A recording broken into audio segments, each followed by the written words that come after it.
Críticas en la Asamblea por las declaraciones de Raúl Patiño sobre que en el Poder Legislativo se conocía de los actos de corrupción y que estaban prohibidos denunciar. Carlos Bernal rechaza que su renuncia se deba a la investigación que lleva adelante la Fiscalía por el presunto delito de enriquecimiento ilícito y peculado. Países europeos serán los primeros en contar con el material electoral para la consulta popular.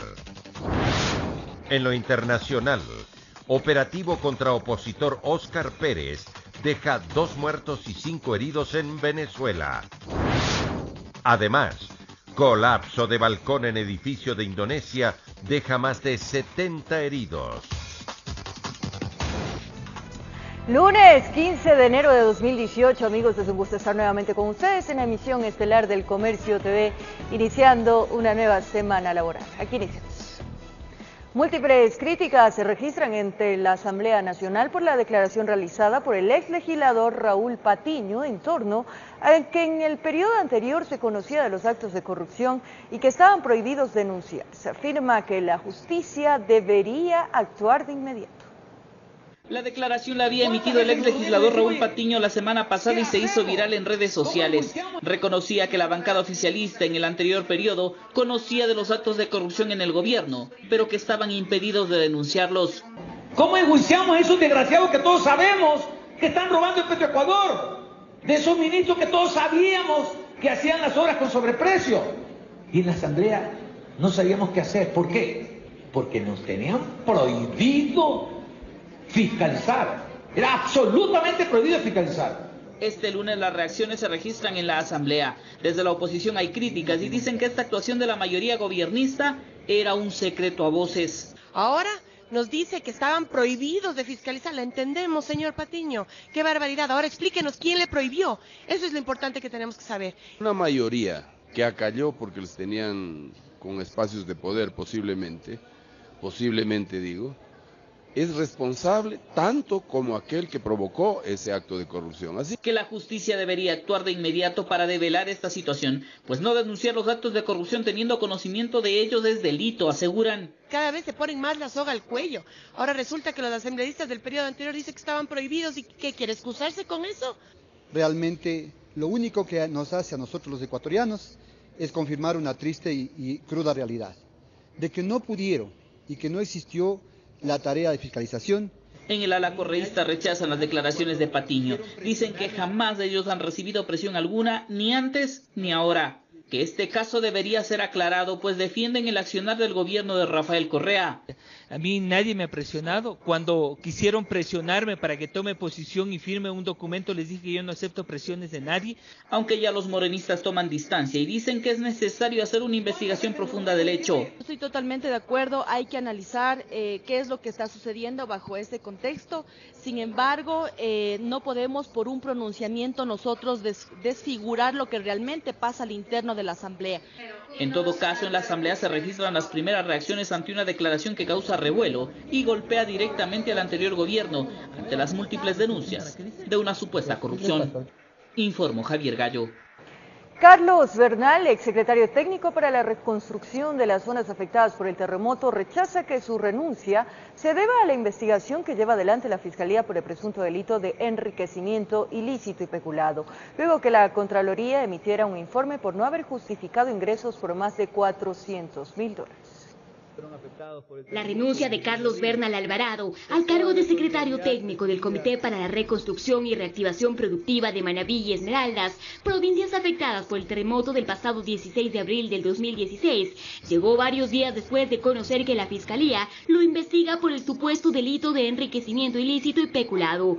Esto luego de que la Contraloría General del Estado emitiera un informe con indicios de responsabilidad penal tras un examen especial realizado a sus declaraciones patrimoniales juradas en el periodo comprendido entre el 1 de octubre del 2010 y 30 de junio del 2016, tiempo en el que Bernal ha ocupado varios cargos públicos como secretario nacional del agua, según el examen de $205.237 que no se habrían justificado. El exsecretario en varias declaraciones públicas ha indicado que está tranquilo frente frente a este tema y descartó que sea el motivo de su renuncia, enfatizando que todo funcionario está sujeto a estos controles y señalando que de su parte en los próximos días presentará los descargos correspondientes. Así también lo ratificó durante una entrevista otorgada a un diario manabita en el que dijo: Eso no tiene nada que ver. Eso es una payasada pensar que yo renuncié por eso.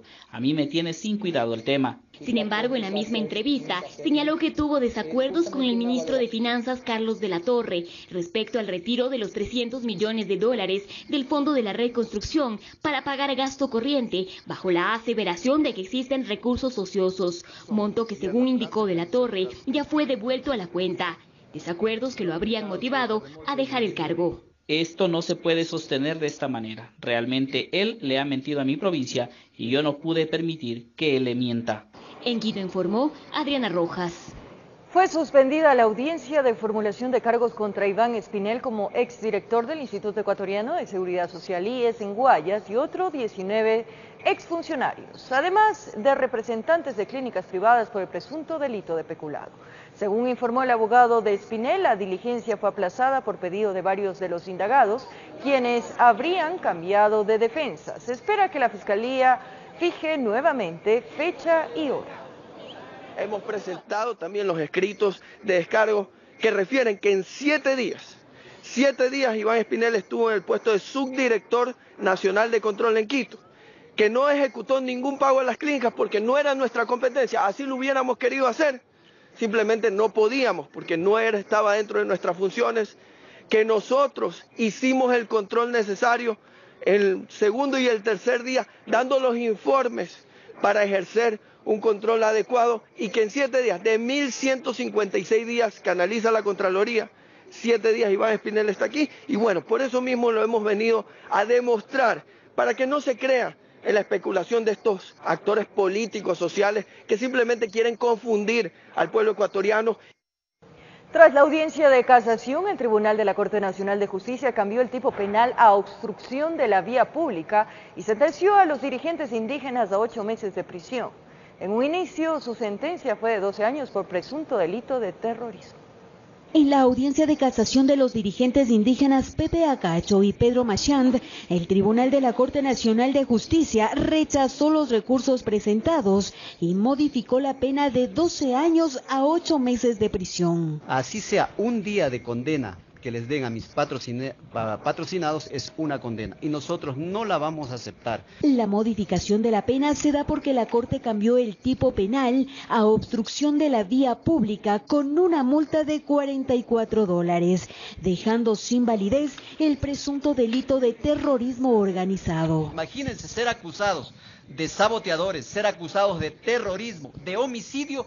Hoy vengan los jueces a cambiar el tipo penal dejándonos en una total indefensión, decir que el delito es por paralización de servicios públicos, cuando de por medio hay un fallecido que es el profesor Bosco Bizuma. Con este fallo de 8 meses se quiere dejar en la impunidad de quienes fueron los autores materiales de la muerte del profesor Bosco Bizuma. Es así que Julio César Zarango, defensa de los sentenciados, mencionó que acudirán a organismos internacionales. Nosotros tenemos todavía los recursos horizontales de ampliación y aclaración. ¿Cómo cambian las sentencias? Sí, justamente nosotros presentaremos inclusive la acción extraordinaria de protección. Por su parte, el dirigente indígena Pepe Acacho mencionó que no se fugará del país y que responderá ante la justicia, aunque sabe que es inocente. Estaremos en la casa o estaremos con el pueblo para que ahí nos vengan a detener. Vamos a demostrar que los inocentes podemos estar en la cárcel, pero los valientes nunca nos rendimos. Este proceso, que inició hace 8 años atrás, se dio tras el levantamiento indígena en la provincia de Morona, Santiago, hecho que cobró la vida del profesor Bosco Bizuma, por lo que los dirigentes indígenas solicitan justicia y conocer al verdadero responsable. Ya cerca de 8 años que no asoma el autor material del compañero Bosco Bizuma. Informó Patricia Aldaz. En el ámbito económico, con preocupación ven los analistas Pedro Romero y Luis Espinosa la proyección de crecimiento económico 2018 publicado por el Banco Mundial. Aseguran que la ubicación no es nada positiva. De acuerdo a la proyección de crecimiento económico 2018 del Banco Mundial, se ubica Panamá con 5,6% y Ecuador en el último con 0,8%. Contrario al anuncio efectuado por el régimen en días pasados, que sería del 1,6%. Pedro Romero, analista económico, sostiene que con la experiencia de años, más acertado ha sido lo dicho por el organismo internacional. Los anuncios del Banco Central siempre son vamos a crecer la expectativa del Banco Central siempre es más positiva que la del resto de analistas y de organismos internacionales, y luego de unos meses, luego de unos trimestres, que eso no anuncia, sino que ya sale solo en reportes, ahí ya se corrige hacia abajo usualmente. Eso es lo que ha pasado últimamente. El catedrático Luis Espinosa tiene similar lectura. Para él, ninguno de los dos datos tiene mucha credibilidad, porque las proyecciones de crecimiento económico son intentos de acertar algo muy complejo. Sin embargo, parece inclinarse a lo señalado por el Banco Mundial. Pero si alguien tiene poca credibilidad es el Banco Central de Ecuador, que reiteradamente ha ido fallando en sus previsiones y además ni siquiera clarifica los datos económicos del Ecuador lo suficiente para que todos podamos hacer análisis y ni siquiera da explicaciones de dónde obtiene estos datos. A pesar de eso, Espinosa destaca que esa información sirve de base para que inversionistas extranjeros sepan qué hacer. Por desgracia, en Ecuador apenas hay inversiones. Y apenas hay inversiones porque hay poca credibilidad y poca seguridad jurídica. Así que, en el fondo, los inversionistas extranjeros ya tienen poca credibilidad en el Banco Central de Ecuador y por eso hacen pocas previsiones. En general, los inversionistas suelen fiarse mucho más de las previsiones del Banco Mundial o del Fondo Monetario Internacional, que es evidente que no están politizados y que no responden a los intereses del político de turno. No quieren pasar solo de críticos. Dan la fórmula que podría ayudar a mejorar la economía ecuatoriana.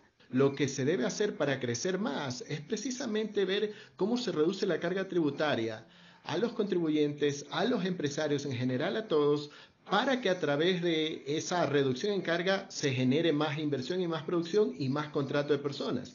Informó Héctor Romero.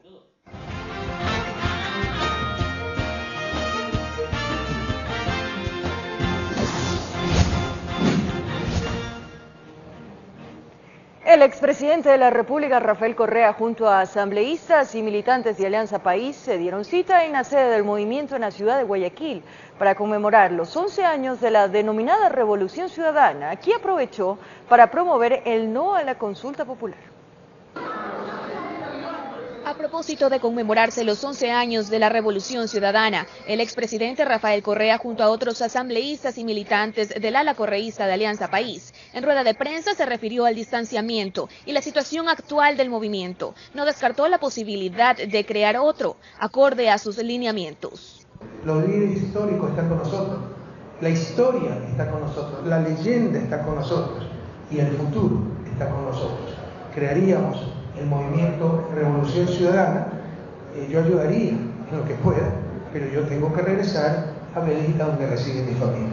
A su vez, reiteró su posición frente a las preguntas 2, 3 y 6 de la consulta popular, que a su criterio no se siguió el debido proceso. Pero se han roto todos los principios constitucionales para convocar esa consulta, cuya pregunta 13 es un verdadero golpe de Estado, y la propia convocatoria es una grave alteración al orden constitucional, como lo define la Carta Democrática de la OEA.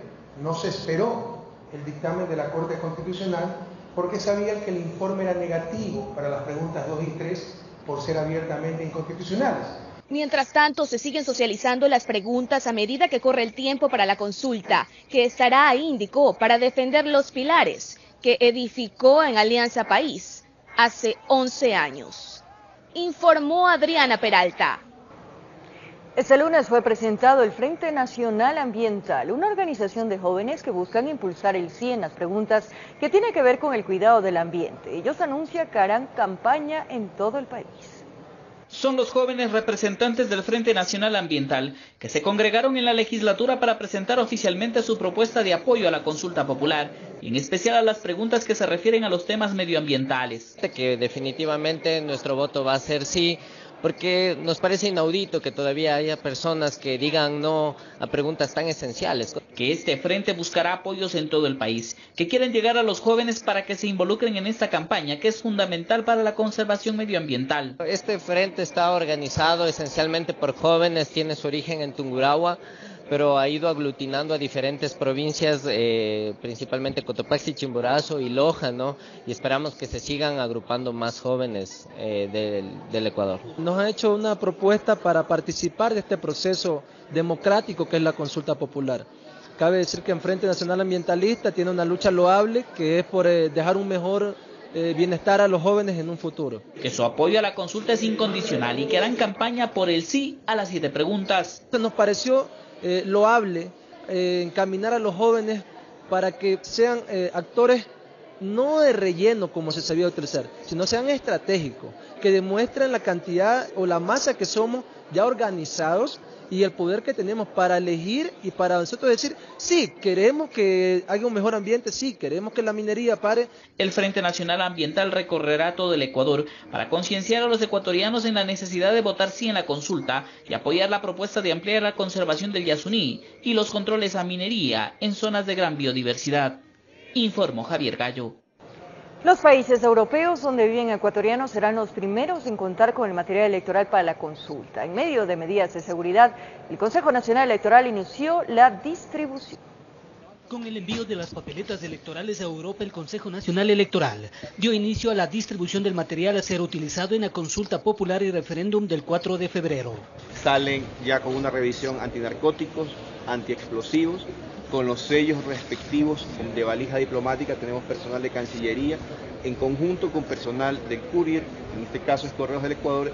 En una segunda fase, se iniciará con la distribución a las provincias amazónicas, Costa, Sierra Central y finalmente las zonas urbanas de Pichincha el 3 de febrero. Al momento estamos con aproximadamente un 60% de la integración del material genérico y de los paquetes electorales en sí. Está cumpliendo de manera irrestricta el cronograma que se había contemplado. La empresa Mongart es la encargada de la elaboración de los kits electorales en Semexpo, sector de la mitad del mundo norte de Quito. De acuerdo con la coordinación realizada con el IGM, en los próximos días estaremos recibiendo papeletas y documentos electorales de Manabí, Azuay, Los Ríos, Esmeraldas, Santo Domingo, Carchi, Imbabura y Pichincha. Ahí, 43 miembros de las Fuerzas Armadas son los encargados de dar seguridad. Previa coordinación con el ECU 911 se instalaron cámaras de seguridad en las instalaciones. Además, durante el recorrido que se hace desde el Instituto Geográfico Militar hasta Semexpo para entregar el material, se realiza con la caravana de seguridad respectiva y además lo hace el seguimiento a las cámaras del ECU 911. No hay puntos ciegos ni en el trayecto ni cuando sale el material de esta instalación.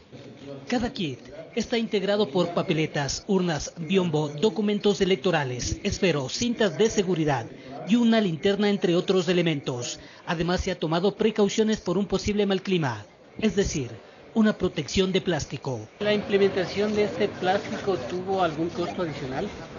Bueno, esto lo hemos contemplado ya en otros procesos electorales. Sin embargo, ideamos este mecanismo antideslizante precisamente para considerarlo dentro del paquete electoral, pero no ha tenido un costo adicional. El contrato original incluía todo lo que ustedes están viendo. ¿La implementación de este plástico tuvo algún costo adicional? Bueno, esto lo hemos contemplado ya en otros procesos electorales. Sin embargo, ideamos este mecanismo antideslizante precisamente para considerarlo dentro del paquete electoral, pero no ha tenido un costo adicional. El contrato original incluía todo lo que ustedes están viendo. Informó Héctor Romero. Cambiamos de tema. El presidente del Consejo de la Judicatura, Gustavo Yal, aseguró que en los últimos años se ha logrado descongestionar el sistema judicial en un 30%. El funcionario anticipó que de ganar el sí en la pregunta 3 del referéndum, serán respetuosos de la voluntad popular. Fue la primera mesa de justicia del año con un presidente de la Judicatura airoso que daba las buenas nuevas de un sistema que en 4 años, dijo, disminuyó ostensiblemente los tiempos de gestión. El cierre del año 2018 será con una justicia absolutamente al día, es decir, lo que entra sale en tiempos procesales oportunos. Allí mismo informó que esta instancia solicitará a la Contraloría que efectúe exámenes aleatorios sobre el crecimiento patrimonial de los servidores que analizaron y juzgaron casos de narcotráfico en la unidad penal Albán Borja. El porcentaje de esta materia sobre sentencias absolutorias no se compadece con el histórico que ha venido desarrollando esa misma unidad. De manera paralela, tanto el ministro del Interior como el fiscal general de la Nación desvirtuaron la existencia de informes de Contraloría que habrían determinado un presunto perjuicio por 33 millones de dólares en la construcción de los edificios ECU 911 en la época en la que fue ministro coordinador de seguridad, en el caso de César Navas, mientras que por el lado de Carlos Vaca Mancheno, supuestos pagos injustificados durante su permanencia en la comisión investigativa del 30S. Con fecha del 18 de enero del 2017, el señor doctor Pablo Celi de la Torre, en ese entonces Contralor General del Estado subrogante, informa que respecto del doctor Carlos Vladimir Vaca Mancheno no existen responsabilidades de ninguna naturaleza en la Contraloría. Una vez que ustedes lean ese informe, busquen a la fuente, que es la Contraloría, en relación a la información real que está en el informe. Ustedes van a poder sacar sus conclusiones si es que la persona, mi persona, César Navas, consta en el informe. Que el que nada debe, nada teme, dicen. Piensa lo mismo Yalc, a quien el Consejo Transitivo de Participación Ciudadana, que se instalaría de ganar el sí, no le quita el sueño. Esperaremos el pronunciamiento del pueblo ecuatoriano y nosotros decimos también algo. Nosotros hemos hecho un trabajo apegado a la ley. Informó Jorge Escobar. Luego de casi 3 años, la periodista y catedrática franco-brasileña Manuela Pic retornará esta noche al país. Esto tras el anuncio de la canciller María Fernanda Espinosa de que Pic no tendría ninguna restricción para ingresar al Ecuador. El dirigente indígena y pareja de Pic, Yacú Pérez Guartembel, ha afirmado que espera que no se presenten inconvenientes a su arribo. Esperan gestionar una visa y el reconocimiento de su matrimonio ancestral.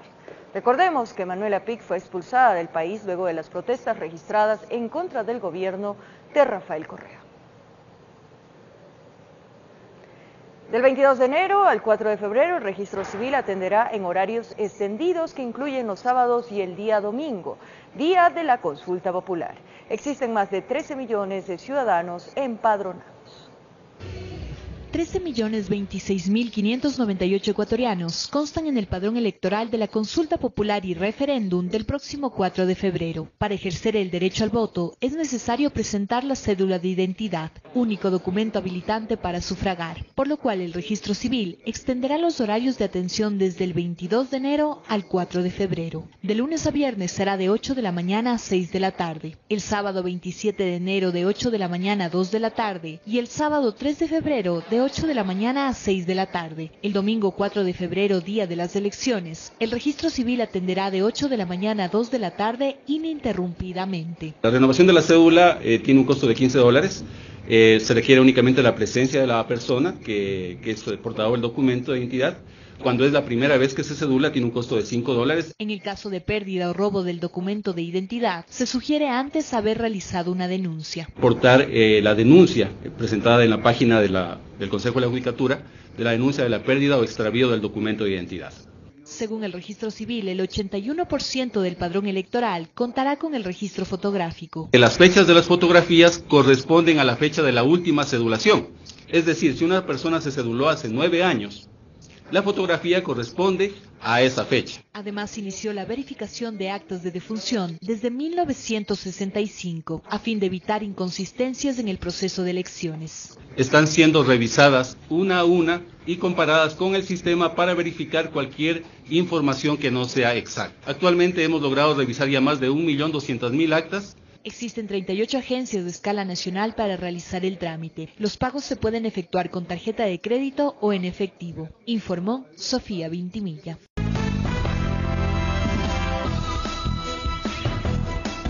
Es un placer, amigos, seguir con ustedes aquí en El Comercio TV. Regresamos con más y como lo anunciamos, familiares de Samuel Chambers exhortaron a las autoridades de justicia a no cerrar el caso. El cuerpo incompleto fue sepultado el fin de semana.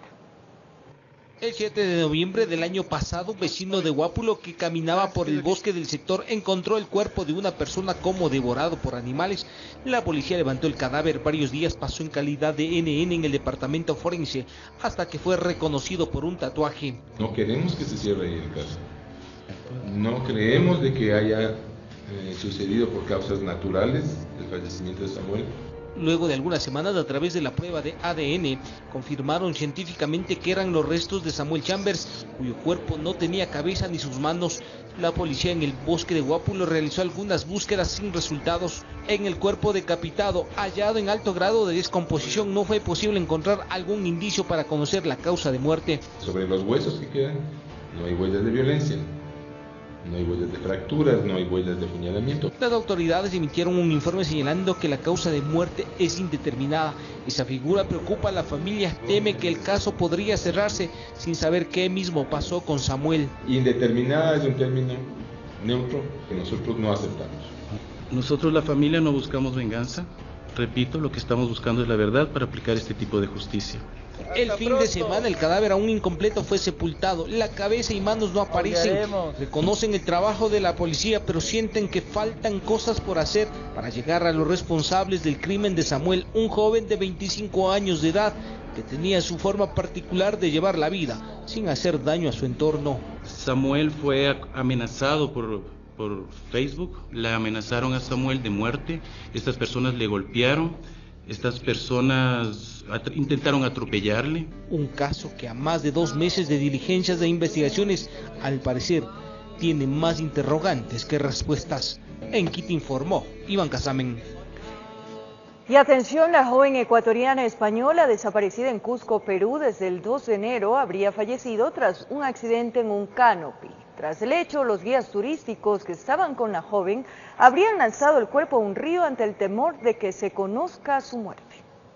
Tras la confesión de 2 personas detenidas por la Policía Nacional del Perú, quienes en su versión aseguraron que la joven sufrió un accidente que le causó la muerte al golpearse mientras usaba una tirolina, un aparato parecido al canopy, se confirmó el fallecimiento de la ecuatoriana española Natalie Salazar. Los 2 hombres detenidos son guías turísticos que confesaron haber lanzado su cadáver a un río ante el temor de que se conozca su muerte. El deceso habría ocurrido en la comunidad Cac-Yaracay, en la región del Cusco, que ofrecía una visita panorámica del Valle Sagrado de los Incas. Según el testimonio de los detenidos, que es el dueño de la empresa de transporte turístico y su empleado, la mujer habría sufrido un golpe en la cabeza que le provocó la muerte. Su cuerpo habría sido arrojado al río Vilcanota Urubamba, en el sector conocido como Paucarbamba.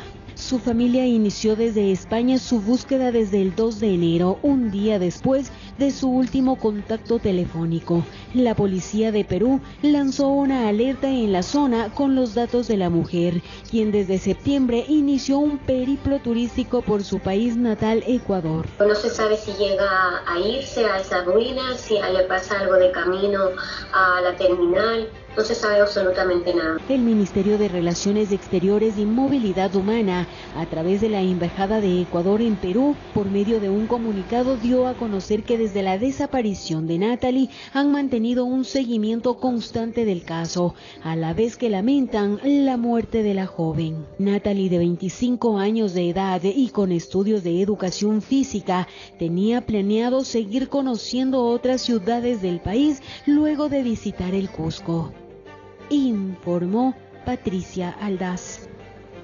Sospechosos de estar implicados en el microexpendio de drogas fueron sorprendidos en el sector de Carapungo, aquí en la capital de la República. Entre ellos se encontraba un menor de edad. Caminaban por una de las calles de Carapungo camuflados en la oscuridad de la noche, pero cuando menos esperaban, motorizados de la Policía Nacional les cerraron el paso. Eran observados de lejos y los movimientos alertaron. En la revisión corporal aparecieron fundas con marihuana cuyo peso era superior para pasar como consumidores. Los mismos que se encontraban en actitud evasiva ante nuestra presencia. Por tal motivo se procedió a realizarles un registro corporal, encontrando en el poder de uno de ellos, entre su vestimenta, su chompa, 5 fundas tipo Ziploc con una sustancia verdosa. Lo lamentable, el que llevaba la droga era menor de edad, fue aislado y entregado a la autoridad competente, mientras su amigo quiso deslindar cualquier responsabilidad, pero el teléfono que tenía en su poder terminó por delatarlo. Aparentemente le arrebató horas atrás y cargaba como trofeo sin imaginarse que iba a ser la prueba contundente para la autoridad judicial. Poder del otro ciudadano, un teléfono celular de dudosa procedencia, el mismo que al verificar en el sistema del Arcotel reporta como robado. Parecen pequeños casos, casos sin importancia por las dosis de droga decomisadas, pero que a la larga terminan siendo pilares para la seguridad de la comunidad. En Quito informó Iván Casamen. Varios motores fuera de borda fueron decomisados durante operativos de control que se realizaron en las costas de Manabí. Esto como parte de la lucha contra el narcotráfico. Las autoridades investigan un nuevo modus operandi. Declararse náufragos después de llevar droga en lanchas rápidas sería el nuevo modus operandi que las autoridades investigan después de haber capturado a 9 personas en alta mar por el presunto delito de narcotráfico, entre ellos pescadores que habían sido reportados como desaparecidos. O sea, tratan de hundir la lancha, perder los motores, porque normalmente esos motores tienden a ser robados, entonces no son pérdida para ellos. Y al momento de hundir la lancha se declaran náufragos. Esa forma de operar quedó al descubierto cuando una guardacosta estadounidense detuvo a pescadores a la deriva porque supuestamente habían naufragado a 180 millas de Galápagos. Allí también encontraron droga. Dejan botados los motores o en su defecto se dan como náufragos una vez que ya entregaron la mercadería, o ustedes conocen también que estas tienen protección y las dejan con detectores. Por ello se intensifican los operativos en las costas de Manabí. En la rada del muelle de Jaramillo se verificó la legalidad de 600 lanchas y otras embarcaciones pesqueras. Lo que yo tengo son los documentos originales que avalizan que el motor es auténtico y así mismo lo determinan los títulos. 6 motores fuera de borda adulterados fueron decomisados, entre ellos uno de origen colombiano y otro con troquelado artesanal. De los motores que hemos incautado, que se encuentran con un doble troquelado, que han sido reportados como robados. Las autoridades investigan los tentáculos de organizaciones narcodelictivas que reclutan a pescadores para el envío de droga a mercados internacionales. Jaramillo es una zona roja en ese ámbito. Estamos tratando de tener un mayor control en esta área. Con cámaras de Eduardo García desde Jaramillo, provincia de Manabí, informó Wendy Delgado. En el sector de Cumbayá, un jardinero fue atacado por una colmena de abejas. Los insectos vivían de forma silvestre. Al parecer algo les molestó y terminaron agrediendo a una persona. Al parecer estaban en ese lugar por algunos años sin que nadie se percate de su presencia. Horas atrás un jardinero se habría acercado demasiado y como que los insectos se sintieron amenazados. Además que el ruido de las máquinas también pudo haber molestado a las abejas que salieron del panal silvestre y atacaron al hombre. Detrás de una pared en un inmueble privado existían muchos ejemplares, muchas abejas, por lo que fue necesario conseguir la intervención profesional y técnica de un apicultor. Con varias picaduras fue llevado hasta una casa de salud donde se recupera. Para evacuar la colmena de cerca de 80.000 ejemplares fue necesario la presencia de expertos apicultores que alejara así el peligro a los vecinos de Cumbayá. Los insectos fueron llevados a un albergue apícola. Usted ubica un lugar donde están las abejas. Lo primero es no las agreda, no las moleste, no encienda fuego, no les eche humo, insecticidas, no las vaya a mover con un palo, no les eche agua porque las abejas obviamente se van a defender. Tome en cuenta que si usted observa o se encuentra con una colmena de abejas que viven de forma silvestre, no las moleste ni intente conseguir miel. Es necesario que llame al ECU 911 para que canalice la ayuda. No se arriesga a jugar con estos insectos cuya picadura puede ocasionarle incluso la muerte. Si usted es picado por una abeja y es alérgico, comuníquese inmediatamente con las unidades de atención prehospitalaria a través del 911. Si usted está siendo atacado, no agite sus manos, no intente matarlas, porque si pica una, pican todas. En esta ocasión, ventajosamente, fue una sola persona la afectada. Para realizar cualquier tipo de actividad con abejas es necesario llevar equipo especial. No rete a los pequeños insectos, pueden ser más peligrosos de lo que se imagina. En Quito informó Iván Casamen. Tras un fatal accidente que ocurrió el pasado 31 de diciembre del 2017 en Tulcán, donde un joven de 29 años quedó afectado gravemente en su salud, los familiares solicitan ayuda para seguir con el tratamiento médico en la ciudad capital. Que nos ayuden, que yo tengo 2 hijos y son pequeños y mi esposo él era el sustento de mi hogar, porque yo no podía salir a trabajar, yo cuidaba a mis chiquitos en la casa. Este es el clamor de una madre de 2 hijos y esposa que desde el pasado 31 de diciembre el rumbo de su vida cambió cuando su pareja de 29 años, Carlos Andrés Insuasti, sufrió un grave accidente de tránsito en la fiesta de fin de año ocurrido en la ciudad de Tulcán. Mi esposo se acerca a comprar y los señores también 4 señores se acercan, han estado comprando y llega el carro y se va por encima de todos. Y mi esposo queda incrustado entre el carro y la plataforma. Después del fatal accidente en donde 2 personas fallecieron y 3 quedaron heridas, la situación de salud de su esposo se vio afectada y de inmediato fue trasladado a una clínica del sur de Quito. Su preocupación es que los médicos no le dan un diagnóstico alentador. El doctor siempre nos dice que esto va para largos, de la cabecita y de la piernita. La piernita está fracturada, tiene 3 fracturas. Y ahorita pues le están haciendo limpiezas para poder operarle. Los familiares se trasladaron desde la provincia del Carchi hasta la capital y se hospedan donde conocidos. Según el padre de la víctima, han sido días de sufrimiento y dolor. Su temor es que su hijo pierda el trabajo, siendo la única fuente de ingreso. Tal vez ya no vuelva a trabajar ahí y es que no se sabe el tiempo que va a estar acá, entonces ojalá que el Señor también no lo despida, pero el temor es ese nuestro y nuestra preocupación es que tienen los hijitos, es el familia, es el padre. El causante del accidente se dio a la fuga, por lo que exigen a las autoridades justicia. Sin embargo, son de escasos recursos y solicitan ayuda económica para solventar los gastos del tratamiento médico. ¿Cómo pagar la clínica? En cómo a mis hijos que están allá con mi mamá, el diario de ellos. Para ayudar a esta familia puede comunicarse con Carlos Insuasti al número 099-105-7470. Esta familia espera poder salvar la vida de un joven víctima de la imprudencia en las vías. Informó Priscila Cadena. Al volver en las noticias del mundo, en Indonesia, varias personas resultaron heridas tras que un balcón colapsara dentro de un edificio de la Bolsa de Valores. Además, en Rusia, pelea entre estudiantes se registra con cuchillos. Los detalles al regresar. Un 2018 lleno de música. Con eso nos despedimos, amigos. Que tengan un buen inicio de semana, que sea muy productiva. Todos nuestros mejores deseos para ustedes. Gracias por la compañía, el cariño y la sintonía. Un abrazo.